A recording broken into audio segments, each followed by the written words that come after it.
नमस्कार. जोडी सासू सुनेच्या या चॅनलमध्ये तुम्हा सगळ्यांचं स्वागत आहे. तर चला आज काहीतरी नवीन बनवूया. तर मी घेतलेत हे अर्धा किलो शेंगदाणे, हे जवळजवळ 1 किलो खजूर आहेत आणि हा एवढा असा गूळ आणि काही ड्रायफ्रूट्स आहेत. तर हे बघा आपल्याला करायचेत याचे लाडू, कारण आपल्या सुनबाईंच्या शरीरात रक्त कमी सांगितलं आहे, त्याच्यामुळे आपण करणार आहे गूळ, शेंगदाणे आणि खजुराचे लाडू. तर आता ह्या एवढ्या खजुराचं मी बिया काढून आणि हे समोरचं जे आहे ना देठ, थोडक्यात तो काढून घेणार आहे.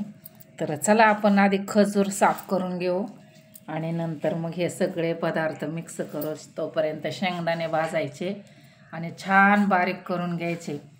गूळ पण खजूर गोड असल्यामुळं मी गूळ थोडासा कमी घेतला आहे, कारण एवढं गोड खावणारच नाही.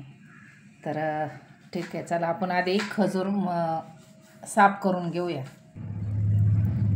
तर हे पहा, आपण अशा रीतीने त्याचे बिया बाजूला काढते, कारण ते लई घसरते ना ओल्ला असल्यामुळं. तर थोडंसं सुरीने काप घेऊन त्याच्या बिया बाहेर काढते. एवढ्या बिया निघल्यात आणि हे एवढं आम्ही सोललं आहे, अजून एवढं राहिलं आहे. तर आता हे आपण सोलून घेतो आहे चांगलं साफ करून.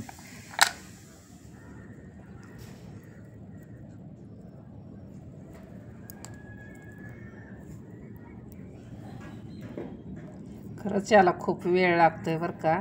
ते चिकट असल्यामुळं आम्ही आधी सुरीने थोडं थोडं कापून घेतलं आहे आणि आता त्याचं ते काढतो आहे बिया.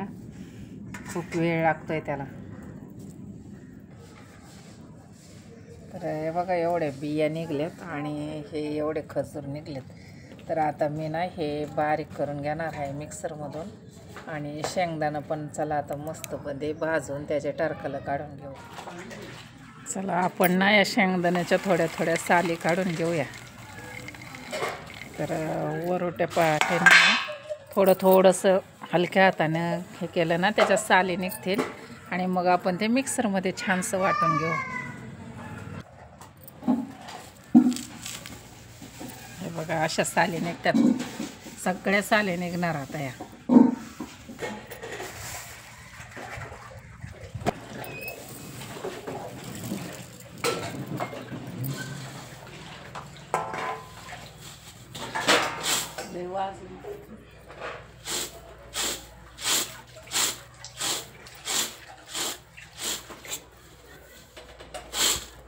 तर हे बघा आता मी ना सगळ्या साली काढून घेतल्या त्याच्यात आणि आता छानपैकी मिक्सरमध्ये आपण बारीक करू.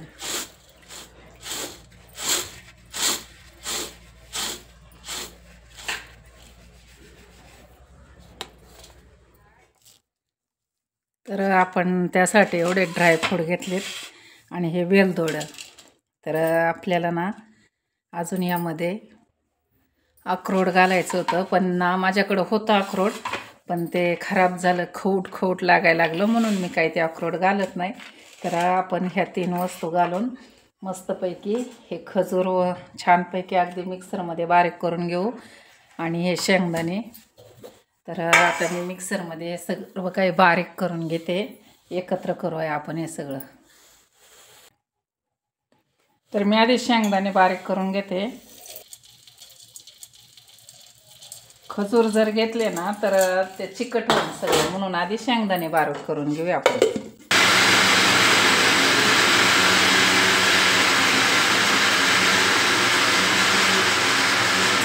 आणि हे असं छान असं बारीक झालेलं आहे, शेंगदाण्याचा कूट झाला आहे मस्त. म्हणजे थोडासा रवाळच ठेवला आहे मी, लई पण बारीक नाही केलेला. याच्यामुळे ना गूळ आणि शेंगदाण्याने रक्त वाढतं. खजूर त्यामध्ये चांगले सगळे प्रकारचे ड्रायफ्रूट टाकायचे आणि छान असे थंडीच्या दिवसात हे लाडू बांधायचे. आता कसं आहे, आम्ही सगळेजण तेच अन्न खातो, पण तिच्या शरीरात थोडेसे रक्ताची कमी जाणवली, म्हणून आपण तिच्यासाठी हे लाडू करत आहे. तर छान लागतात हे आणि त्यांनीच खाल्लं पाहिजे असं नाही. ज्याला रक्त कमी आहे त्याने सगळ्यांनी खाल्लं तरी खूप चांगलं असतं.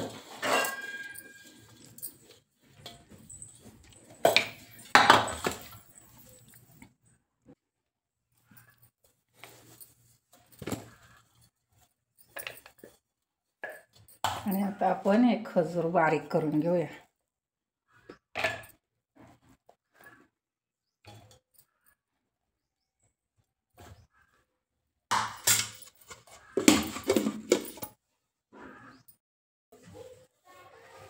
तर हे बघा, हा एवढा शेंगदाण्याचा कूट आहे आपला. आणि हे आपण खजूर, आपलं खजूर जास्त असल्यामुळे आपण गूळ एकदम थोडासा वापरतोय. तर खजूर काय एकदम बारीक कधी होत नाही, कारण त्याला चिकाट असतात. आणि तसा गूळ नाही घातला तरी याने खूप गोड होणार आहे. पण शेंगदाणे म्हटलं की गुळ आलाच, आणि गुळाने शेंगदाण्याने रक्तवाढ चांगली होत असते. म्हणून करता आपण ना थोडा कमी केला आहे गुळ अजूनसुद्धा.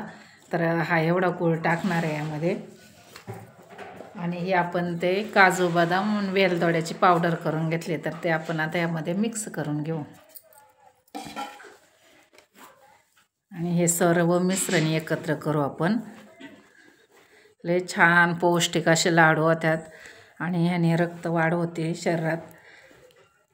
खजूर तर रोज खाल्ले पाहिजे थंडीच्या दिवसात सकाळचे. आणि हे बघा, आता मी हा गूळ पण कालून घेते त्यामध्ये.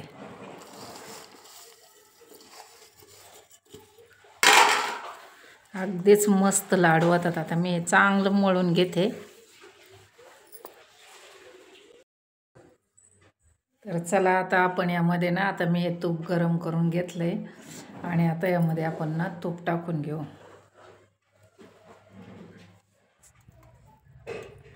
तर हे आपले लाडू बांधून तयार झाले आणि खूपच मस्त असे लाडू झालेत बघा. खूप छान लाडू झालेत आणि खूप पौष्टिक. याचा स्वाद तर खूप छान येतोय, अगदी मस्त. आणि कसे वाटले आमचे लाडू नक्की सांगा. आणि कोणी सबस्क्राईब नसेल केलं तर चॅनलला सबस्क्राईब करा, लाईक करा, शेअर करा. शेवटपर्यंत व्हिडिओ पाहिल्याबद्दल खूप खूप धन्यवाद.